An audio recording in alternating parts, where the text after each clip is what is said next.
رمضان علم ہے، رمضان علم ہے، رمضان علم ہے، رمضان علم ہے، رمضان علم ہے۔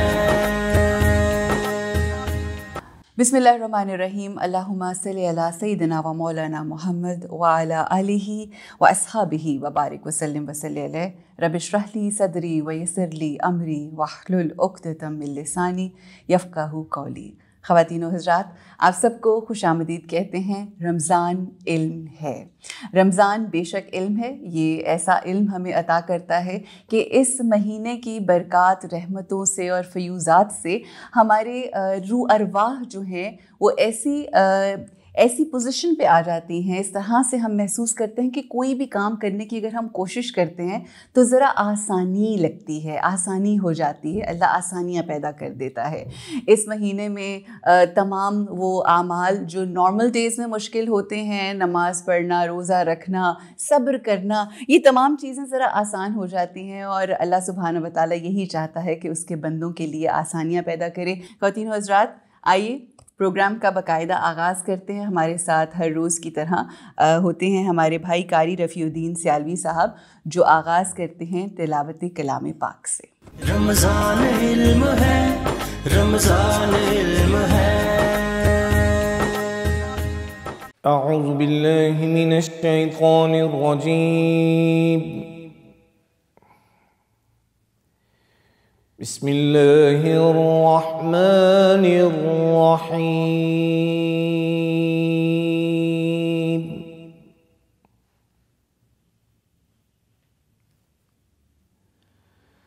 والتین والزیتون وطور سینین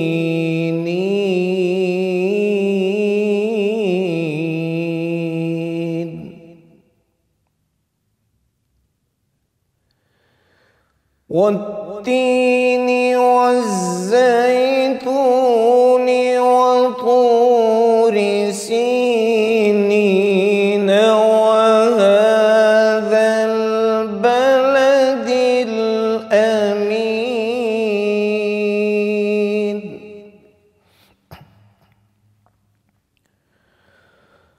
لقد خلقنا الإنسان في أحسن تقويم،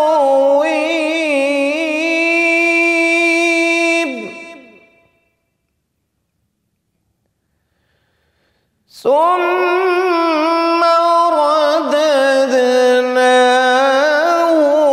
أسفل سافلين،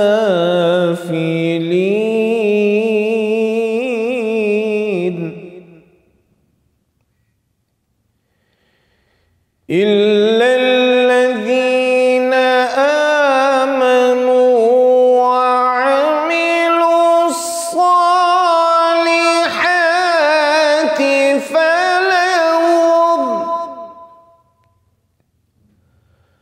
فلهم أجر غير ممنون،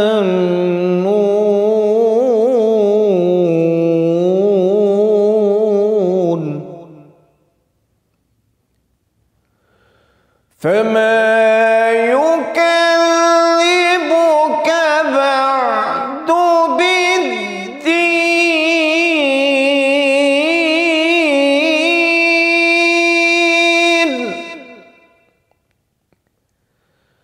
أليس الله بأحكم الحاكمين۔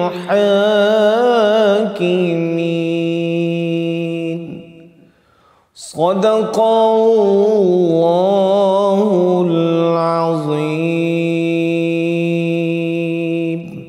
رمضان علم ہے، رمضان علم ہے۔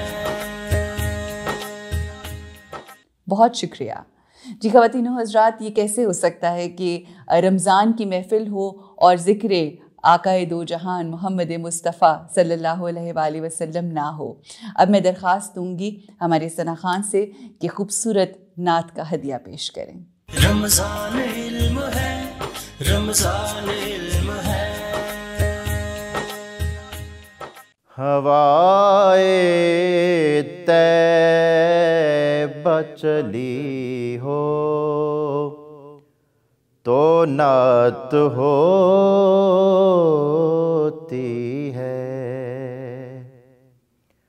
ہوائے طیبہ چلی ہو تو نعت ہوتی ہے، نظر میں ان کی گلی ہو تو نعت ہوتی ہے،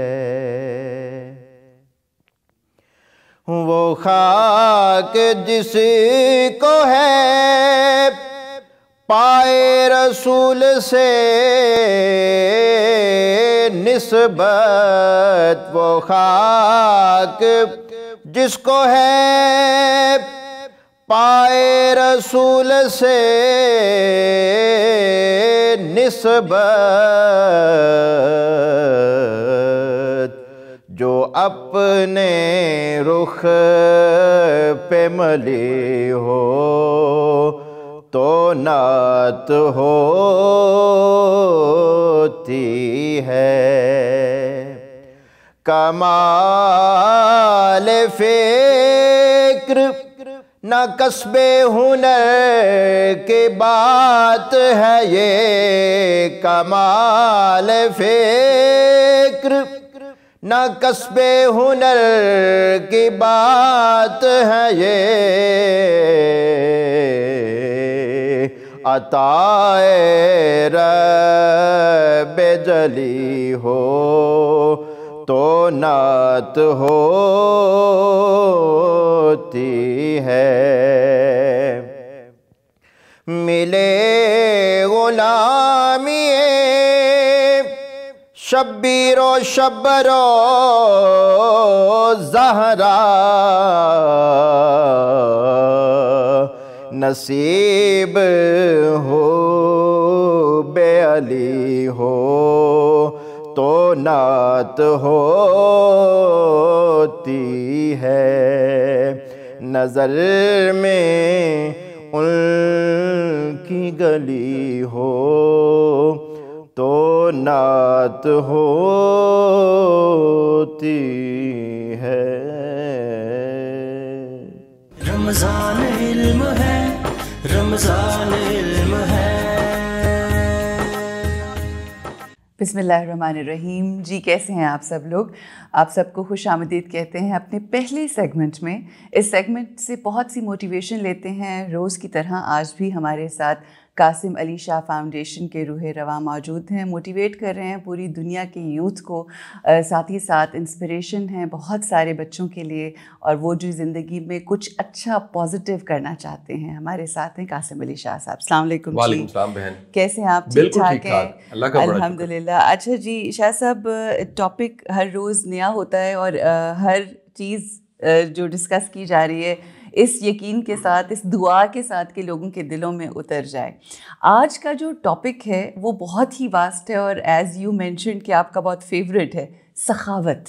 یہ جو سخاوت ہوتی ہے، کیا یہ صرف پیسے ہی کی ہوتی ہے سخاوت؟ بہت خوبصورت سوال، اور بڑا ہی ایک عمدہ قسم کا موضوع آج ہم نے اس کا انتخاب کیا ہے۔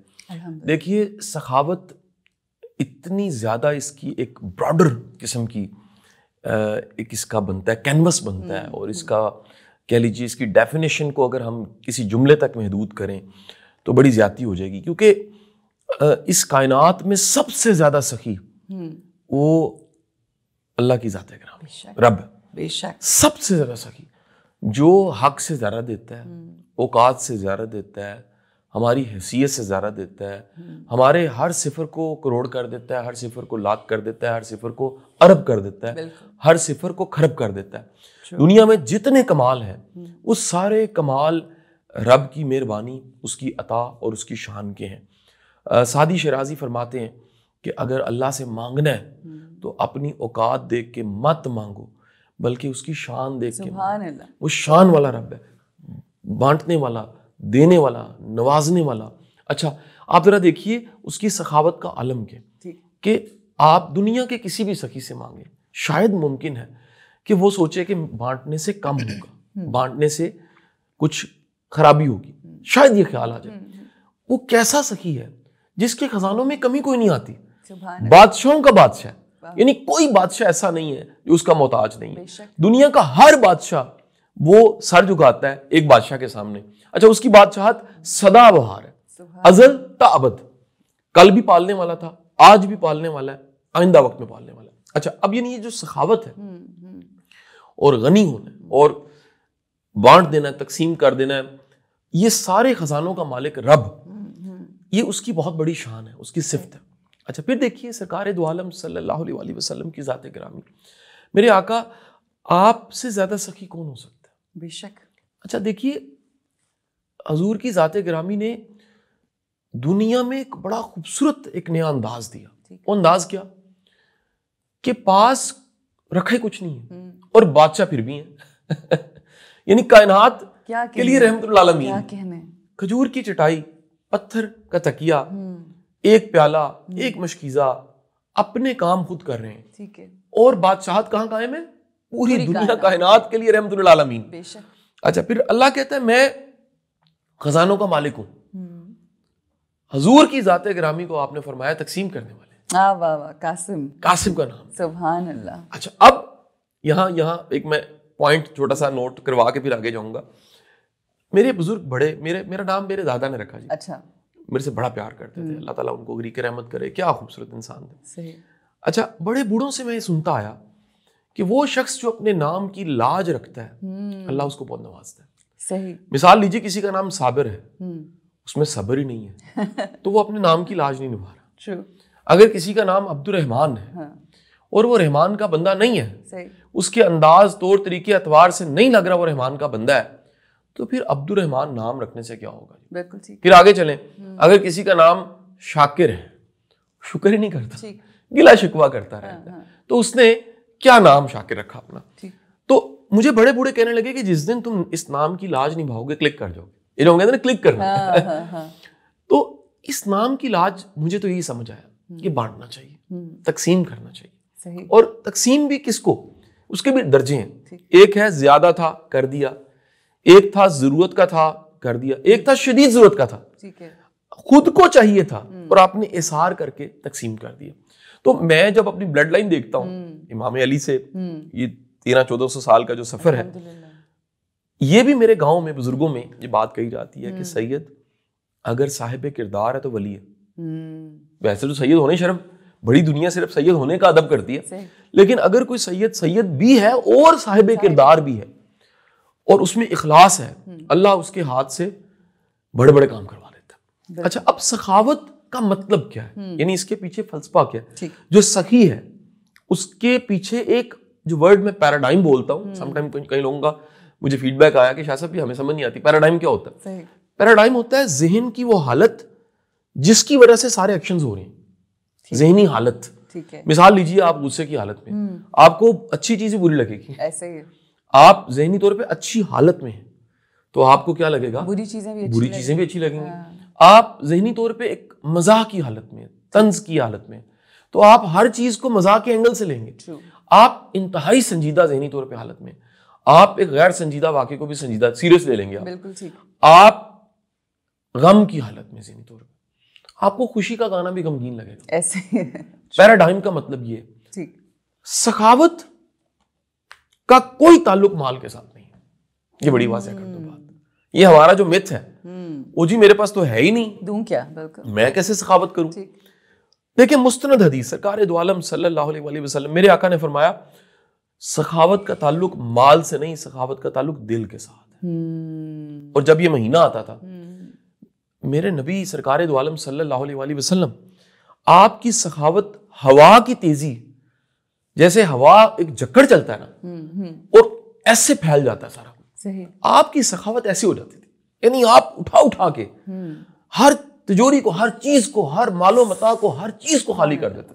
یہ میرے نبی کی شان تھی. ذرا جھکڑ کو کیفیت کو سوچئے گا, یعنی روایت میں آ رہا ہے, یہ صحابی رسول کوٹ کر رہے ہیں, یہ اللہ کے رسول صلی اللہ علیہ وسلم کے صحاب قریبی امہات المومنین, امت کی مائیں, میری مائیں, یہ کوٹ کر رہی ہیں. وہ فرما رہی ہیں کہ حضور کی سخاوت جیسے ہوا آندھی تیز چلتی ہے, آپ کی سخاوت ایسے ہو جاتی ہے. لیکن ہوا چل رہی ہے, محسوس نہیں ہو رہی. اس ذرا ورڈنگ کی سلیکشن کو ذرا نوٹ کیجیے. ہوا ادھر ہے, ہمیں محسوس نہیں ہو رہی. ہوا تھوڑی سی پنکھے کی چلے گی, تھوڑی محسوس ہو رہی. جب جکڑ چلتا ہے نا, تو آپ کا انگ انگ, آپ کا کپڑا, آپ کے ساتھ لگا دھاگا بھی محسوس کرتا ہے. بالکل آپ کی آنکھوں کے سامنے جو نظارہ ہوتا ہے نا جکڑ چلنے کا, اس کو تصور میں سوچیے اور دیکھیے کیا سخاوت ہوگی. تو سخاوت دراصل ایک ذہن کی حالت اور دل کی حالت کا نام ہے. جو سخی ہے اس کی وہ ذہن کی اور دل کی وہ حالت, جسے پیراڈائم میں نے کہا ہے, وہ بلٹ ہوتا ہے تو وہ سخی ہوتا ہے. آپ اور آسان کر دوں اگر اجازت دیں. جی جی بسم اللہ. دیکھیں سخاوت کا تعلق کیونکہ دل کے ساتھ ہے. جس کا ہاتھ کھلتا ہے اس کا دل کھلا نہیں ہے تو ہاتھ نہیں کھل سکتا. بالکل ٹھیک. آپس میں کنیکٹڈ. Of course. اچھا, انسان کی نا بڑی چیزیں آپس میں کنیکٹڈ ہیں. میں انفارمیشن کے لیے, نالج کے لیے صرف بات بتا رہا ہوں. اگر کسی کو بھی پیٹ کی بیماریاں ہوتی ہیں, بالخصوص کانسٹیپیشن ہوتی ہے, اچھا معالج کہتا ہے آپ کے یہاں مسئلہ ہے, یہاں مسئلہ نہیں ہے. ٹھیک ہے. یعنی وہ اکثر مذاق سے کہتے ہیں ایک گٹ سے 2 گٹ سے 3 گٹ ہوتے مسئلہ, یہ تیسرے گٹ پہ جو مسئلہ ہے اس کو ٹھیک کریں, یہ خود بخود ٹھیک ہو جائے. ساری مسئلے جو ہیں یہ 3 گٹ کے اوپر ہی ہے. اور بالکل اسی طرح 1 گز کے فاصلے پہ, آدھے گز کے فاصلے پہ سارے مسئلے پڑے ہیں. یہ میرا ہاتھ ہے میکسیمم, اور یہ آدھا گز ہے دل. بالکل ٹھیک. یہاں مسئلے. تنگ دل انسان مال و متاع کے باوجود ہاتھ کھلا نہیں کرے گا. اصل میں دل کی تنگی ہے. وہ دل کی تنگی, دل کی سختی, دل کا ایک کٹھور ہونا, یہ بھی ورڈ ایک بڑا پرانا یاد آ گیا مجھے. کٹھور دل ہوتا ہے جو جس میں نرمی نہیں ہوتی, جو بنجر ہو چکا ہوتا ہے. دل کو بھی زمین کہا گیا, دل کو سمندر بھی کہا گیا, دل کو تو بڑی بڑی تشبیہات ملی ہیں, دل کو تو بڑے اعزاز حاصل ہیں, دل کو تو بڑے گانوں میں ہم نے کوٹ کر دیے, دل کو تو شاعروں نے استعمال کیے, دل لٹریچر میں بڑی اہمیت رکھتا ہے, دل کو ریلیجن نے, صوفیوں نے بڑا اس پر تذکرہ کیا ہے. دل پہ تذکرہ اتنا پرانا ہے جتنا انسان پرانا ہے. اس پہ تذکرہ ہوتا رہے گا جب تک انسان رہے گا. یہ دل جو کہ پوری دنیا ہے, پوری کائنات ہے, یہ تنگ ہوتا ہے تو انسان کا ہاتھ تنگ ہو جاتا ہے. ٹھیک. یہ وسیع ہوتا ہے. آپ آزما کے دیکھ لیجئے, جن دنوں میں آپ کے کانفلکٹ زیادہ ہو رہے ہوتے ہیں, اریٹیٹ لوگ کر رہے ہوتے ہیں, ہر بات آپ کو چبھ رہی ہوتی, کھب رہی ہوتی ہے, آپ ڈسٹرب ہو رہے ہوتے ہیں, یہ وہ ڈیز ہوتے ہیں جن ڈیز میں دل تنگ ہوتا ہے. صحیح. کیونکہ جس کا دل کھلا ہے وہ درگزر بھی کرے گا, وہ معاف بھی کرے گا, وہ بانٹے گا, وہ اظہار کرے گا, وہ حق سے زیادہ دے گا. احسان ہے کیا؟ احسان کا مطلب ہے جتنا بنتا ہے اس سے زیادہ دینا.